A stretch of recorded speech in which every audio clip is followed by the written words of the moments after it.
Lacho igwijo mbukeli neko noko siqhubesa lalisiba sawunyathela watshona umcephe kwaye ke usentweni lowo ungakhwelanga kwesisithuthi sethu ngoba ngenene nangenyaniso simqhumisele wangqoqo kodwa ke njengokuba singena kwenye iyure neyokugqibela yenkqubo khwela sowubhatele masingabisa waphoseka maseko siqhubele phambili njimlo unonkanyezi lena ke mbukeli inkanyezi enomsantsa phakathi kwezinye umadlongothi umazipho umamshukuma umazondwa ngezinto zakhe ningabalibali kaloku ematolweni ndisithi makube chosi mbukeli ihora lokugcina incikelo ohlelo Ekhaya Jikelele lapha sibonga kakhulu ngokuthi ke usahlanganyele kanye nathi omunye ke uGayi uthi hayi wavuka ekseni ufaka ama CV akhe inkosi yami siyazi ukuthi abantu badinga imisebenzi uthi hayi mayebuya wathi nje ukulala ukuthatha isithongwana ngoba phela ukhathele kade ehle inyuke ihamba eshiya ama CV uthi uthema evuka uthola 18 missed calls umethu yabheka 18 missed calls uthi wathatha imali yakhe yokugcina inkosi yami eyothenga i-airtime eyitshela ukuthi hayi sekungabantu bomsebenzi phela sabiyaphendula manje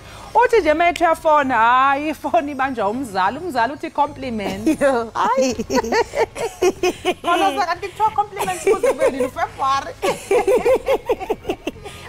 libhadi unkosi yami compliment yokugcina uthi nje uyagijima uyecontainer niyothenga i-airtime uthi hayi sebengiphendulile hawu nje no mhlawumbe umzala ke mhlawumbe bechayelela indlela la compliments mhlawumbe emva kwakhe missed calls phela ufika ufone ayibanje ufone wesibili ayibanje compliments yazi la compliments ubalekile uyoqinisa ubudlelwane phakathi bethu compliments noqondo kakhulu ke mbukele ukuthi ke uhlanganyela kanye nathi lapha ehoreni lethu lokugcina ake sibheke ke ehamba phambili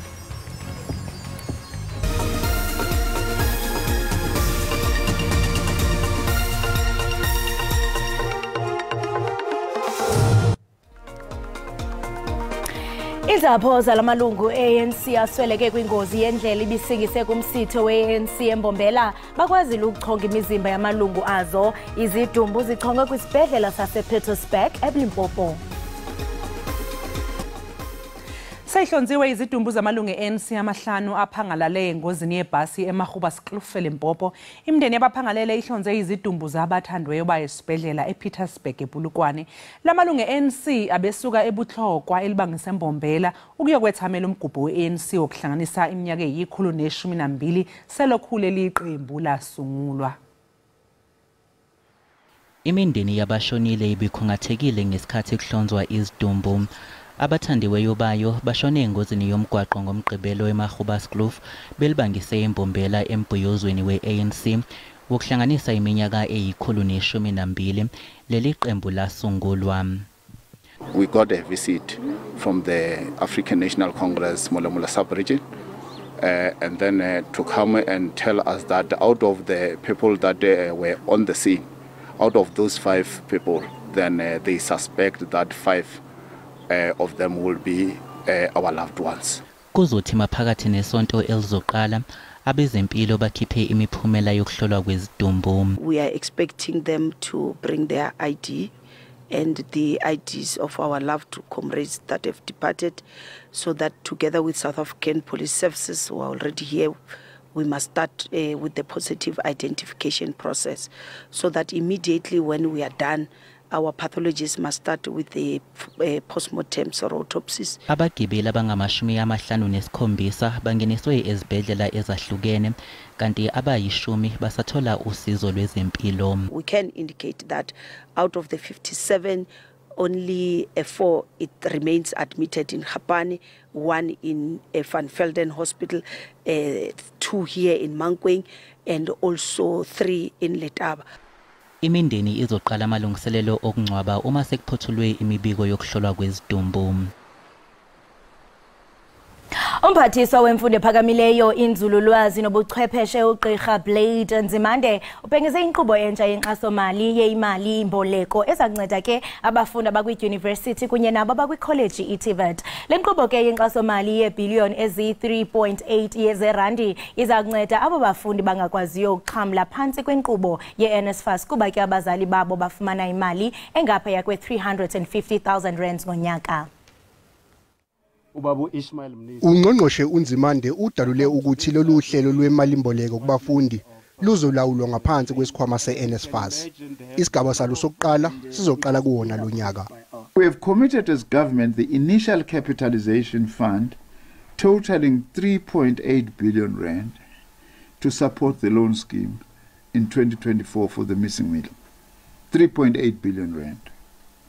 This amount comprises of 1.5 billion from the National Skills Fund and 2.3 billion from Sector Education and Training Authorities, SETAs.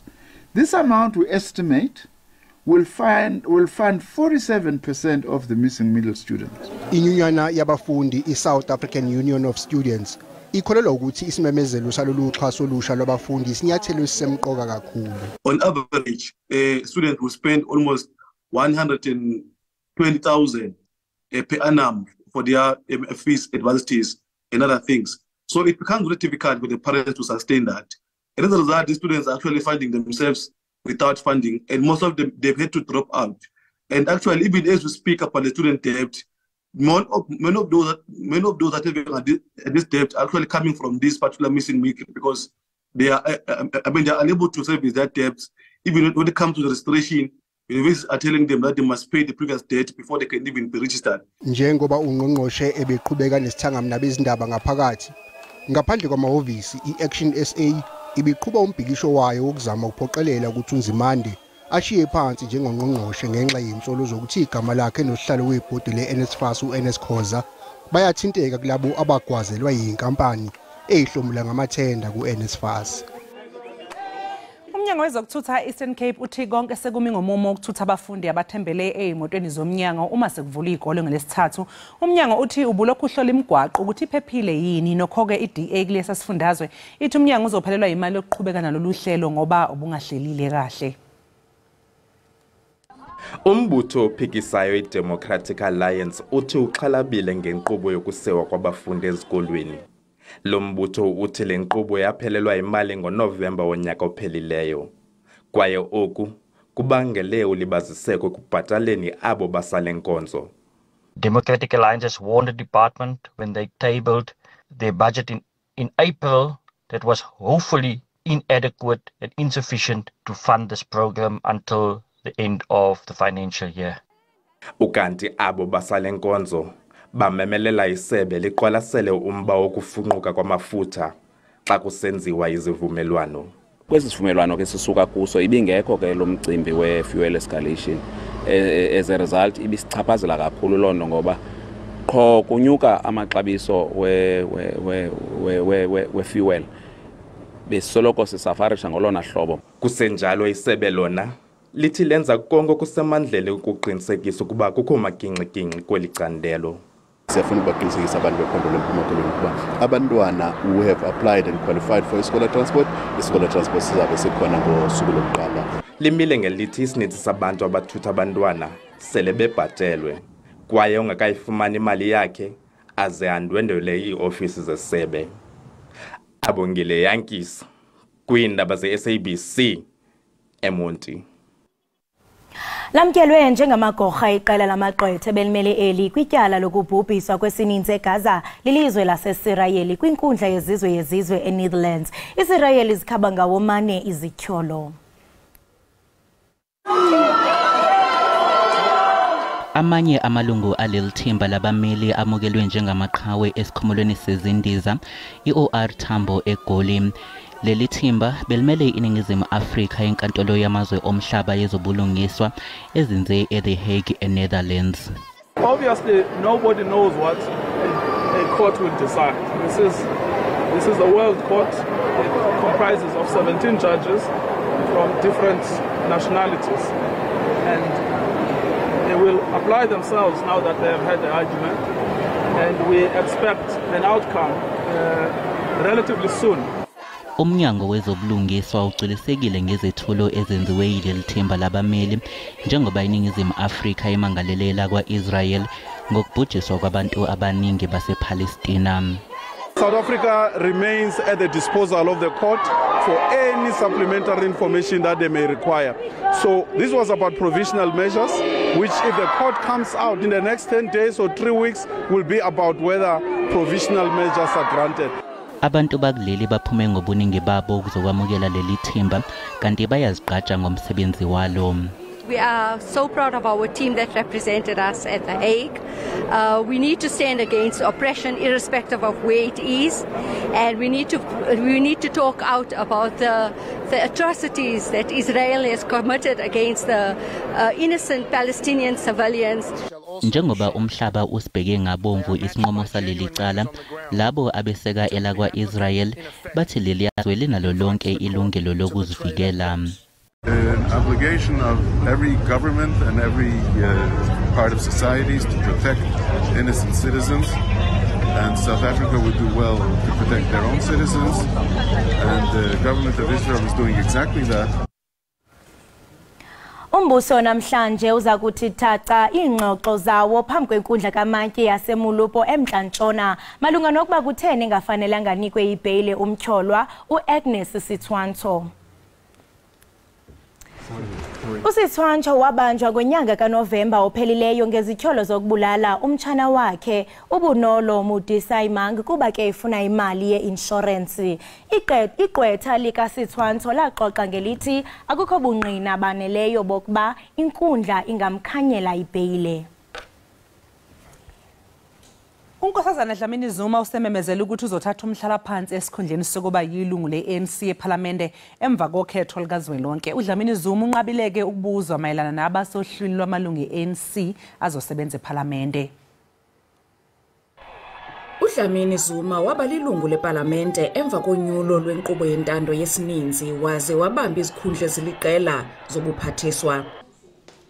Eyona ndima anconywa kakhulu ngayo kukulungisa isebe lemicimbi ekhaya lisebenze ngendlela eyiyo. Kwakuphambi kokuba enyulwe njengenina lokuqala ukuchophela ikomishoni yembumba yeAfrika. I'm going to Addis Ababa not as a savior but as a humble servant of the continent.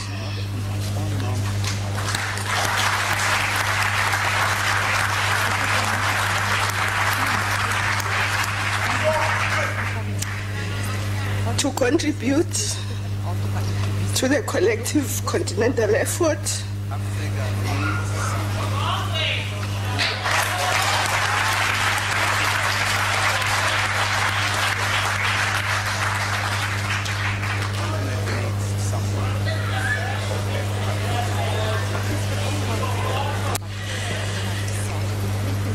Don't worry, I cry when I'm happy, I cry when I'm sad, and today I've got both.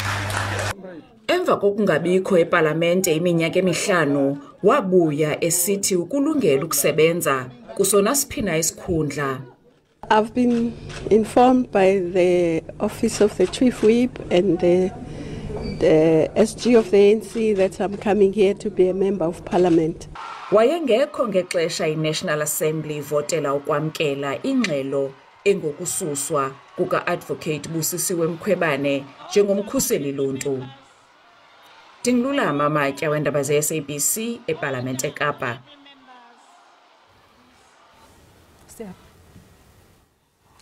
Ayike mbukeli njengamanje ke bekumnandi impela ukuthi ke sizwe laphayana kuphuma indaba eziphuma lapha kosonkondlo kanjalo futhi ke nokumculo lesizwile laphana okumnandi makholi injalo kanye kodwa ke sinondwendwe esiza kuphathela yababukeli beEkhaya Jikelele. Mbukeli nje makazenzele ifavor angajijitu iqhosha sharp ne kodwa ke ngaphambi kokuba senze njalo rhabula ufince kuqikelelo lwemozulu.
Traverse. Hey, the traverse, man. Na pambana. Traverse. Okay. Hambe. So speed, man. This is Traverse. Sadan. Sokola nge-transport mna ndinehamba Bukeli xa uva igaba elithi sharp ne uvele ube nombilini kuthi vuleka mhlaba ndingene kuba yeyi awuzifuna ukuzibhaqa selungusis Joyce waziwa ke ngelikasis Maria igqwirha eloyikwayo lasebumelwaneni lixhaphaza ummelwane wakhe uzenzele uduma ke phaa kwiqonga lika-TikTok nalapho enabalandeli abangapha yake 1.2 million. Elokusabela ke ngutata Joseph Mashifane noyinzalelwane yaseMpumalanga sawuncokola naye siqonde malunga nohambo lwakhe nezicwangciso zakhe hayi mbukeli ndithi mina zenzela ifavor ungalijiji qhosha kuba sele ngqangile usis Maria akukho tu kubuyela ngasemva ndiyancancazela Shem sizawuthini sizawuthula Shem ungathethi into kodwa ke sis Maria okay sizawuthula ndiyavolontiya nalapha okay Shem Volunteer sis Maria. Yeah, volunteer. Hey, wanisebenza apha. Akho ngxaki Shem. Andithathi excuse mina ne. Sengangifake listini. Ngizayenza iplan Shem. Lephi na lencwadi yami ngiphala ngibhala ku into zami. But ngizakufaka apha emqondweni. Boma 16 May ne undi expect. Sizawubana bazayifuna. Hayi ngilisosha kodwa ke mina sis Maria soze. Yandidutsa ne. Sis Maria. Ngiyadutseka apha ne. Hayi sis Maria. Akho ngxaki sizaba. Ndenze ntoni ndingathumela imali ungayenzi lento? Nje ifeva Shem account number yami uyayazi kaloko. Sho. Faka ne. Faka ngoba yintoni man ufake man fake kube kuninzi man. Zofaka sis Maria. Masikomtyele ekhaya Jikelele. Ndabulela. Unjani? Right ndimlandi bona lokho ndililate mina. Ndiyakubona. Right Shem ngava wena. Hayi ndi right mina ndithi yonke into sesisi right ngokuthina sobabini. Akusekho nto. Na guess uthi shame. Sis Maria. Uzenzele udumo kwiqonga lika TikTok. So andazi noba ndithi sis Maria noba ndithi Thato but uzenzele udumo. Ndiyafuna uqonda into bana ucreate icontent ka sis Maria. Intoni yakho inspiration mhlambe ngumakhulu wakho? Yeah. So into yenzekileyo ne eziphensi uba kune-bullying eqhubekayo lapha man ku-Maria uyabhulisha phaa ku-Joyce uthwele ubunzima so this is what was happening when I was young from my neighbor of which is my relative as well. So we had this bullying umama notata ne-neighbor yam of which they are a family yam as well and as babe bangantoni na. So us growing up, we were involved in the fights. They always had something to fight about. So it was just like dirty bullying. And then plus, we asked plan about so I heard about the spice when's the content and be content and I think kawenza udetailer from your own experience wazi kanye into okubana kunje kuthini ngoku Joyce ndifuna uqonda obana uyode umyeke nini umntana abantu Fine. Kuyode kube nini? Kaloku naye akandiyeki. Nayo busy nami kaloku. Ngizamyekela ntoni Shama Joyce Shama Joyceana. Ubandla umntana womuntu. Uzanifumana kakuhle. And kulo nyaka ndikwatile Shama. And une list yakho. Ndine list uthenge enye imoto futhi. Uzanifumana. Yo Joyce hayi ife benjingobenza vele ndithuthe ndiye kwenye indawo ndiyafuna uqonda into bana uye wathandwa kakhulu just few months 1.2 million viewers and abantu bathi hayi jonga siyaqala uthanda umthakathi njengawe uthando sis Maria olufumane ebantwini amsho ngoku ndithe ubona uhleli phaya ne guest room wonke umuntu uthi xa ithi qhwi uqala oyike kodwa athi yu sis Maria ikwenza uzive njani nje lonto Nam ndoyika because so it's been 2 months this thing is happening so ndoyika at the same time I'm happy because I feel like I've been gunning for this for a very long time and now it's happening. I'm very much happy and excited. Appreciation. Alright, uzawusuyeke nothakatha ke kuba sowuthandwa ngokufuna ntoni impumelelo nansi lapha. Yo, ndingahlukana nomsebenzi wami. Ngahlukana wona nomsebenzi wakho. hayi ndiyafuna uqonda ke ngoku size kukuthathu abantu abaninzi bakwazi ezo Sis Maria kodwa zikhona izinto ozenzayo ndiyeva apha into yobana ukwanguye no-music producer khawusinabisele ngezinto ozenzayo. Now I'm switching to Ntado mode. Yes. Ntado is a guy from Denelton, as you said. So Ntado is a guy who started making music, I think, from my mother's womb, I would say that. So I started making music before the content. I didn't even know that I can do acting. I was just making music, that's all. We started music, I think it was 2010. Yeah, and then we made our first greatest hit in 2014. I cannot mention the names now, but that was the greatest hit. And from there, despite the music, the music, I also do in producing, beat making. I also can write. I write as well. Wow. I write as well. Since now I'm a director for Sis Maria, Joyce, Amahe, Steve, and all of that. Yeah. Take us through behind the scenes because then ndithetha neteam yakho pha eGasroom bayathi into bana yo akunzima urecord Sis Maria kuvele kuhlekwe i-retake zingaka ndiyafuna nje into bana kuba thina sibona seyigqityiwe i-content seyiphayana.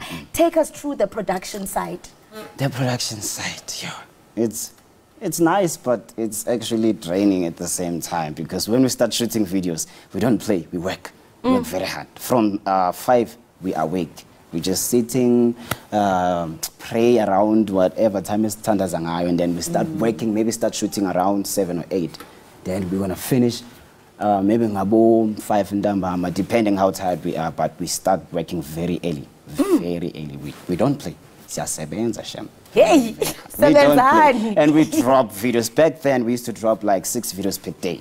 Yeah. You understand? That's hard work. We have to shoot. Along the process of shooting, you know, there's mistakes, retakes, everything there, but we make sure per day we have 6 videos that we posted. We're going to make videos today, subtitles, because we have fans from overseas of which they don't understand the language is Xhosa. We have to we have to accommodate everybody. It's the subtitles, the editing, the sound, the background sound that you hear. You can hear if lots of the skits. Anama sound, the cars passing by. That's originality that surrounds the video to be like live and like the wet draw. Yes, bring the video to man. The nature, man, this thing is real. It's happening. It's going on. So it's very much hard work, but we're used to it. Yeah, no, I must really commend Senzo mhle kakhulu umsebenzi enwenzayo because nyani you bring it to life. Nomuntu obukele uyaqonda bana chonga ndiyasola into bana full-time job le ka Sis Maria. And enye into abantu abangayazi kukuba you have ancestral calling. Yeah. And I mean it's surprising bana ngoku okay u-actor as igqwirha. Ndiyafuna uqonda into bana ngaphambi kokuba uqale le content yintoni mhlambe owayenza because Senzo ungathunuka amadlozi wenza into ezinje. I would like to believe like this. Yeah, speaking on the ancestral calling, it's been there. You know, because I like to research more. When they told me that I have an ancestral calling, it made me want to go and understand deep that where do it comes from. Is it from my mom, from my dad, and who is the person in me? I had to go deep and understand so that if I start to pave that road, and I know I'm using the correct direction. So I didn't put so much attention on the ancestral calling because I didn't understand. Until let me say last year. That's when I started to understand that okay, this thing is within me. There's nothing I can do about it. I just have to do. It's nothing bad. Yeah. It's nothing bad. It's just my ancestors wanting me for whatever, and they blessing me what they in return they give, and they gave me this in return. And I'm not even done. Exactly. Yes. I'm not even done. I'm still gonna do more what they want from me. You understand? But I haven't twassed. I didn't go, you know, because we have people with a twassa for initiation. Myself, I'm a self-initiate. I do everything in I have to be told by dreams, we have to do this, do that, but they haven't said anything on the content. The content, I would like to think, maybe it's the angel spirit together with them telling me, because I've been doing content, there was no Maria, it was just me making content about anything. So came a day where I chose to faga ikalama on my face, faka esisigqoko, and my mom did this. by Yes, the yes, way. abona silahlekile ke ndikuxolele isigqoko kodwa hey ositholile ositholile. Yes, and I did exactly that. It came in my mind. I believe with the spirit comes in different ways. So me thinking that apply color mind, it's the spirit communicating with me. You understand? So Thokoza. Siyathokoza lapho. Ndiyafuna uqonda into yobana istory sika Sis Maria sizo unfolda njani. Sizambona uSis Maria eguquka okanye umthakathi forever. we're working on that. It's not easy because we've been thinking about it. You know, we have to give people a different side of Maria because the perspective of Maria is to educate people, and at the same time entertain them and show them that there's these people and you know them. Exactly. Yes. So now, we're facing difficulties in terms of scripting down to change Maria into good terms, and like, you know, it's hard. But I believe. I believe. I'm so yeah, I believe when time goes by, Sizaba Maria, because we also have like different characters and the series coming in, so Maria has to, you know, at least change. Hey, and send imbona umsamaria nguMaria bethuna na sonke simlindile. Ndiyafuna yazi umbuzo church enhlobizwa ngabantu kakhulu kuba isiXhosa. Ithi indaba yakho nesixhosa. Indaba yami nesixhosa, my uncle is married to a Xhosa woman from Ekoloni. Yes, Ekoloni. So they lived in Davidton for a couple of years, and then they moved to Denelton. So I used to visit them since they are around. I visit them in Labahlala Khona, and then along there, she's always talking. Yeah, better when I tap in Zantoni, yeah, Zapa, yeah, so yeah. So I was like, this is nice. I need to learn that. And from there, I was just going in. I'm not even good. I'm able to match the accent a bit. No, you are good. You are perfect. Sis Maria siyaqonda bana oku kuvule kakhulu empilweni yakho. Ndiyathanda nje uthi khoba abantu benzela ifavor nje ufumane kaphi bakwazi ukulandela kho. Okay, go social medias, right? Yeah. Facebook and Instagram. Oh, Facebook and TikTok is the same username together with Twitter is Sesikantato. And I would like to mention this part because there's people creating fake accounts, so people should be aware of that. You should check first followers that I have on Facebook. It's 490-something thousand on Facebook, and then yes, succeeding. We are getting there. Yes. And then Twitter, I'm not sure about Twitter, but you're gonna see this if this is an official account. Yes, you're gonna see that. And then Instagram is Sesintato. Sesintato. TikTok is Sesintato. It's the same as TikTok, Facebook and Twitter. Instagram is Sesintato. You're gonna see in a corner 70,000+ followers. Yes, 1.2 ku TikTok. Million on TikTok. Wow. Sikolele nesobabini. I can't andazi, but for now it's fine. No, sikolele ndifuna nje uvume phambi kwesihlele zabantu ba akho nto phakathi kwethu. Akho nto ne. Akho nto shame sizawuthini. Akho nto. Sure, hayi sawuphumla ndazi phi. Lo mbukeli ebesithetha naye nguye uSesinthatho waziwa kaloku ngegama likaThatho. NguSis Maria ke bayambiza once wathi sharp ne hayi yazi bakuphelile mbukeli kodwa ke ndicela usenzele ifavor apha ekhaya Jikelele uhlale njalo ubukele kuba uba ubukeli uzawugagana naye uSis Maria masithi qhi evenkileni ubukeli qiniseka into kuba awugungqi uhleli nathi apha ekhaya.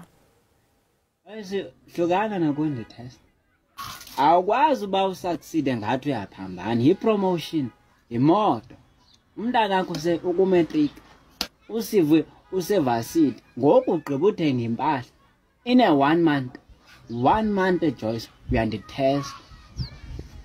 uyanditesta wena uyanditutsa succeeda kakuhle succeeda ngathi uyaphambana nami ndizawuphuma kuwo mama. Ewe ndikumamela.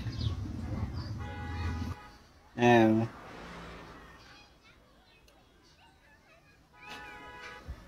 Sharp ne. Joyce. Ndithi sharp ne. Sharp.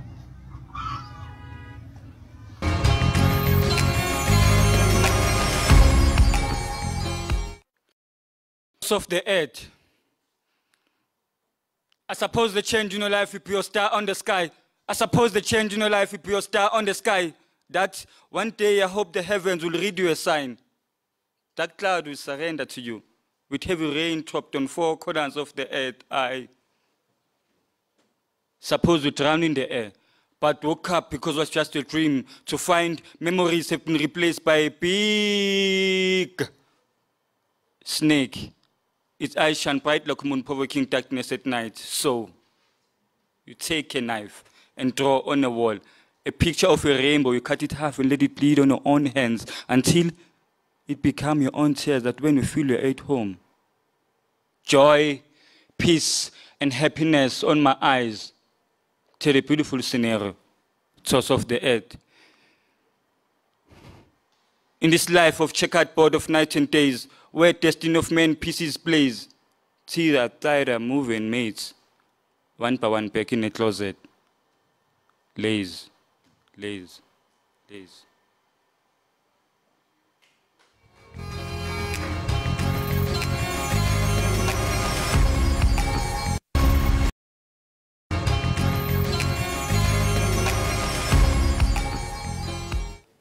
Siphinde sikwamukele mbukeli lapha ekhaya Jikelele. Sibonga kakhulu ngokuthi ke usahlanganyele kanye nathi.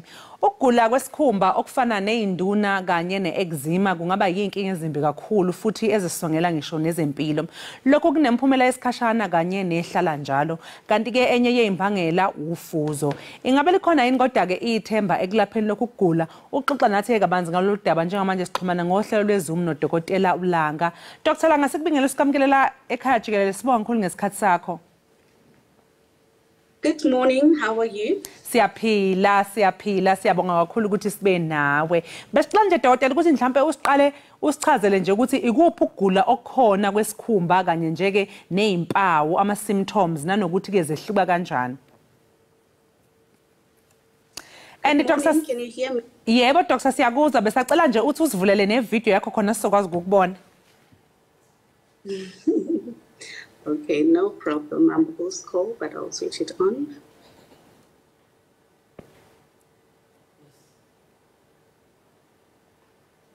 Dr. Langa? Yes, siyakubona. Uyabona simeshile sishaye no red. Besisabuza la doctor ukuthi besicela nje usichazela ngokugula okukhona melana nesikhumba, like different things ezikhona esikhumbeni, izifo ezikhona, sicknesses or diseases zeskin nanokuthi zidalwa yini nama symptoms azo. Okay. Okay, first of all, my name is Dr. Langa. I am the founder of Dr. Langa Medical Spa, which is situated in the east of Pretoria, that is in Waterkloof, right? Dr. Langa Medical Spa is an aesthetic medical practice that actually specializes in the treatments of acne and pigmentation. So ke doctor ungasichazela nje ukuthi mhlambe siqale ngokuthi ke yini ebangela ukuthi kube nezinkinga zesikhumba? Okay. So before I can indulge in your question, I would just want us to dissect or actually understand the meaning of a symptom, because you asked what are the symptoms that can actually cause a skin condition. So to dissect the word symptom, a symptom is actually a feature that a patient would experience or a patient would see that actually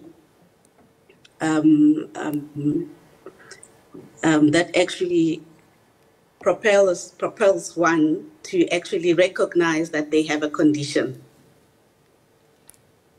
Yeah, but I don't know if you understand.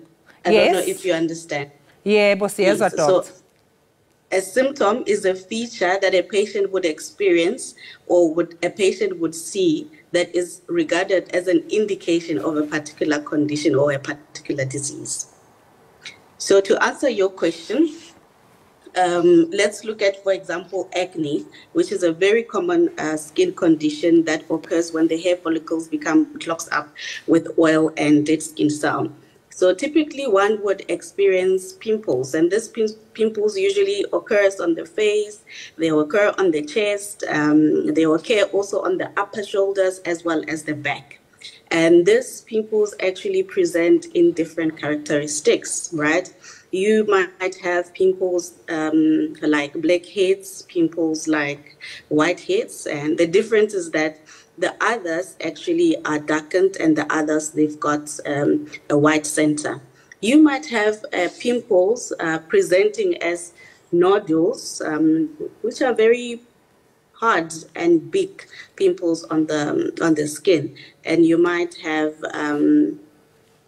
acne that is, or actually pimples that are actually cystic, and those are the pimples that are filled in with pus or liquids. Ngiyazizwa ke induna njengoba uyibala mhlambe asiqede ngazo ke induna njengoba ususichazile ama pimples ukuthi ke adalwa yini mhlambe ke yini esizayo kufuneka ukuthi umuntu enze njani ikakhulukazi ngiyibone kwenzeka kakhulu kuma teenagers like qala mhlambe kuma teenagers ukuthi baphume induna ukuthi ke kwenziwa njani ukuze mhlambe induna zisuke ebusweni zingabe sabakhona. Do you mind repeating the question, my dear?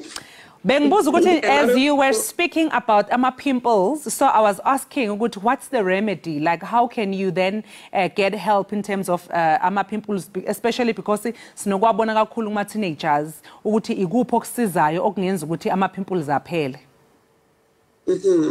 So it's very important to understand firstly what causes the pimples, and once we have found out the causes, then we're able to manage or actually to treat the pimples, right? So usually what I do for one to understand is to divide the causative factors into two: causes that we can actually control and causes that we cannot control. And causes that we can control, usually with acne, would be lifestyle, usually, right? If you are not following a good diet, you are most likely to get pimples. If you are not protecting your skin from the sun, you are most likely also to suffer skin conditions. Hormones, right, also can cause skin conditions like acne and pigmentation. And causes that we cannot control would be age and genetic factors. Njengoba sakhuluma ngawo ama-genetic factors mhlawumbe ikuphi ke ikuphi ukugula okukhona ngokwesikhumba mhlawumbe ku-genetic? So a common illness that is a genetic skin disorder would be albinism. So albinism is when the skin is actually lacking pigmentation. So if you look at someone with albinism, is that their pigment is quite lighter. Usually that would occur on the skin, it would occur on the hair, and also the eyes. Manje Dr. ke mhlawumbe ungathi ena imaphi ke ama conditions akhona noma ke ama symptoms akhona akhombisayo ukuthi hayi cha manje ke isimo sesicritical ngempela so manje usudinga ukuthi welashwe. Wow, that's a very important question. So usually when one sees that the condition is spreading fast, then it's very important for them to realize that this condition might need a consultation with the doctor. If the symptoms are persistent and if the symptoms are not only limited to the skin, meaning when you're having systemic manifestations such as fever, then you know that you actually need to see a doctor. And if the condition is actually chronic or it has been there for a long time, then it's very important that you realize that you might need a consultation. Kukhona futhi ke esinye ke skin condition okuyi eczema. Eczema ke ngiye ngibone kakhulu ke ebantwaneni abasebancane noma einganeni. Uma ngabe mhlawumbe ingane ine eczema dokotela, eczema ikhona yini cure yayo nanokuthi if ikhona leyo cure yayo iyini uma ngabe unengane nje ehlaselwa ieczema ikuphi mhlawumbe okufuneka ukuthi ukwenze? So one thing that is important is to realize that eczema is actually a chronic skin condition, right? And it actually has a genetic component, okay? It usually presents as dry skin, the skin would be flaking, the skin would also be itching, and also it might present as rash. When one experiences this symptom, it is very important to realize that it can also be caused, except for the genetic factors, it can be caused by external factors, like using skin products that have perfume, or skin products that are not suitable for your skin, or actually not even using lotions that are protective from the sun. So when you experience this symptom with eczema, it's very important to know that you need to seek medical assistance. Doctor, njengoba usho nawe ukuthi kufuneka ukuthi uhambe uyobonana no doctor, mhlawumbe omunye umuntu angayibuza ukuthi uma ngabe ngine skin condition ngiya kuphi, ngiyavuka nje ngihambe ngiyokudokotela lo udokotela owansuku zonke, noma mhlawumbe kufuneka baye kuma dermatologist specifically, nanokuthi uyakwazi ukuvela uqonde ku dermatologist noma mhlawumbe udinga referral into ekanjalo ukuthi what's the first step uyasukuma uya kumuphi udokotela?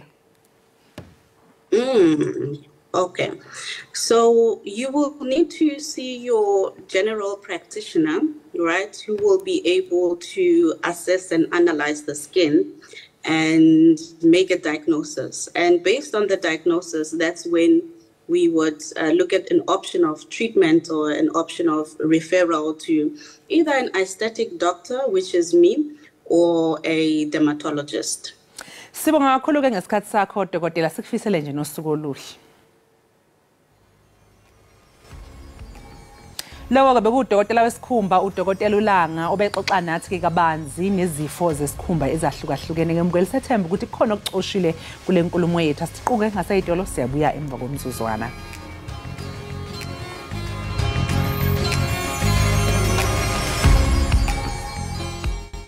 Kosi ngokuhlala nathi nisasibukele apha ekhaya Jikelele. Kanti ngokusichwechwela ngasemnyango, uGqirha Jongi Joseph Class ngumbhali wencwadi ethi Triangle of 100 Wars, egxile kwimbali yalapha eMzantsi Afrika nemfazwe phakathi kwama-Afrika nama-Yurophu. Umbali ke ukwaqaqambisa ukubaluleka kwembali ekubumbeni ukuzingca kwesizwe kunye nobuntu obuhlangeneyo. Sinaye ke kwiqonga likaZomu zasinabela banzi ngayo. Gqirha Class, masikubulise sikwamkele enkqubeni, sibambe ngazibini ngexesha lakho. Siyabulela kakhulu umsasazi, ndiyabulela kakhulu ngelithuba, ndiyabulisa nakubaphulaphula. Inkosi kakhulu. Ngaphambi kokuba gqirha nje singene enzulu kule ncwadi, ndiyafuna nje usinabisele ngesihloko esithi Triangle of 100 Wars. Esi sihloko sigxile kwimfazwe ezaliwa isithuba sekhulu leminyaka ezaziphakathi kwesizwe samaXhosa namaNgesi. Zaliwa kwinqantathu osuka eGqeberha uye eGraafrenet uyoma eGcuwa. Balwa ke usukela ngonyaka ka1779. Inkosi yokuqala eyayikhokhela amaXhosa kulo mfazwe yayingunkosi uChungwa, besilwa phakathi kweGqeberha neMakhanda from 1779 to 1802 for 23 years. uChungwa esilwa ekhusela lamhlaba. Zalandelwa ke imfazwe kwakuthiwa imfazwe kaTata uNdlambe ka1811 1812. Apho amaXhosa about 20,000 of them kwayenziwa lento xa ibizwa yenzeke ePalestina kuthiwa i-ethnic cleansing, where siva khona into yoba isizwe samaSirayeli sitshabalalisa abantu baseGaza khona ukuze sithathe lamhlaba. AmaNgesi enza loo nto ke kulo mhlaba phakathi kweGqeberha neMakhanda, benza lo ethnic cleansing, kwasuswa 20,000 yamaXhosa khona ukuze lamhlaba ke unikwe abantu basemzini. Kwalandela ke imfazwe ka1819 ukubethwa kwamaXhosa ngamaNgesi eRhini kuthiwa iBattle of Grahamstown. Apho unkosi uNdlambe kwawa onyana bakhe abane. Imfazwe leyo yayikhokhelwe ngunyana kaNkosi uNdlambe uMdushane, ekhatshwa liqhaji elalibizwa ngoba nguMakhanda kaNxele. Kwalandela ke imfazwe ka1834 to 1835 eyayiphakathi konkosi uMaqoma noMajor General Harry Smith. Le mfazwe ke yaba imfazwe yena ke yabaleka kumaXhosa ngoba imfazwe bethwa kwamaNgesi ngamaXhosa, bebethwa phezu kwentaba zikaMathole apha eMkhubiso kuQoboqobo. Kwalandela ke ngoku imfazwe eyayisaziwa njengoba imfazwe yezempe, the War of Axe 1846. Le mfazwe ephakathi kokumkani uSandile unyana kaNgqika uLwaganda kaMlawu xa ekhahlela kusandile kuthiwa ngumgolombane wayejongene nenjengele yasemangesini uMajor General John Hare behlangana apha emkhubiso kaSefort Cox. Wabethwa apho uHare ngusandile ngohlobo lokuba izithi imbali waye walahla phantsi ngelishwa emva koko wasweleka inhliziyo engazange yamkela into bethwa ngusandile.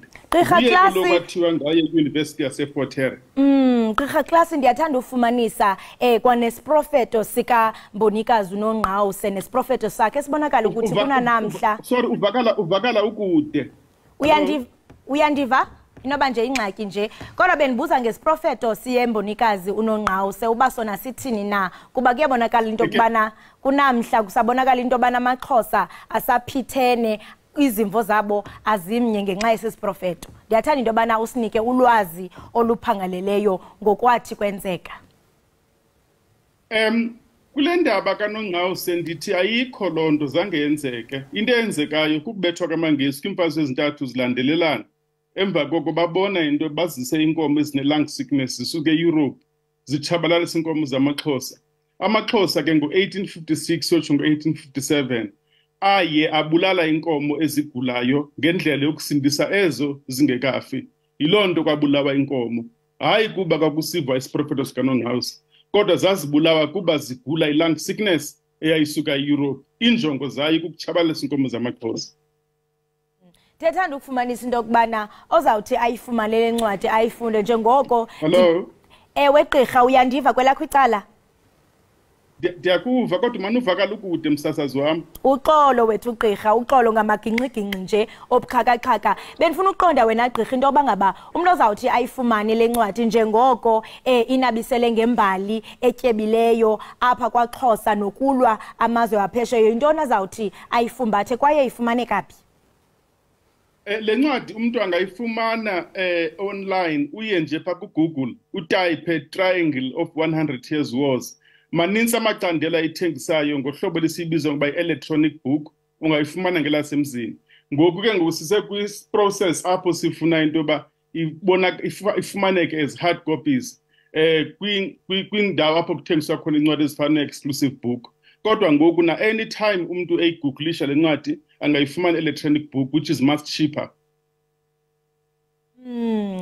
Masibambe ngazibini ngexesha lakho. Siyathemba into yokubana uzoba nosuku oluhle kwaye ke ababukeli bethu bazoba nomdla wokuba barhabule bafince kule mbali ityebileyo. Enkosi kakhulu gqirha.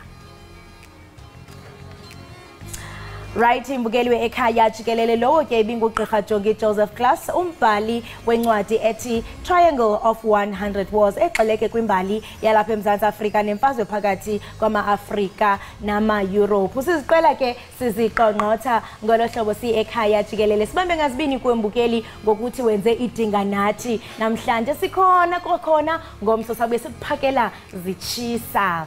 Nisale kahle babukeli. Kanti ke mbukeli sinishiya naye uXolani Ntuli uzawusipha kaloku ucwambu lombongo. Xolani Ntuli iqonga lelakho. Thula thula sana. Thula mama. Thulu mama zobuya ekuseni. Thula Tula mama, tula sana, tuluma muzobuya ekuseni. Mothers who are fire. It's a full moon, the night carries water on its hands to give life. Inside the house, they all quench for their thirst, for their bodies have turned to be dry land. Everything is connected. We are families, brothers and sisters. In the garden, they reap what they sow. For Mother Earth filled out eating seed green plant to be food inside their broken heart. They don't worry about what tomorrow holds, for it had rained and poured seed inside their stomach. I know of a boy who never had time to solve a riddle in this holy book.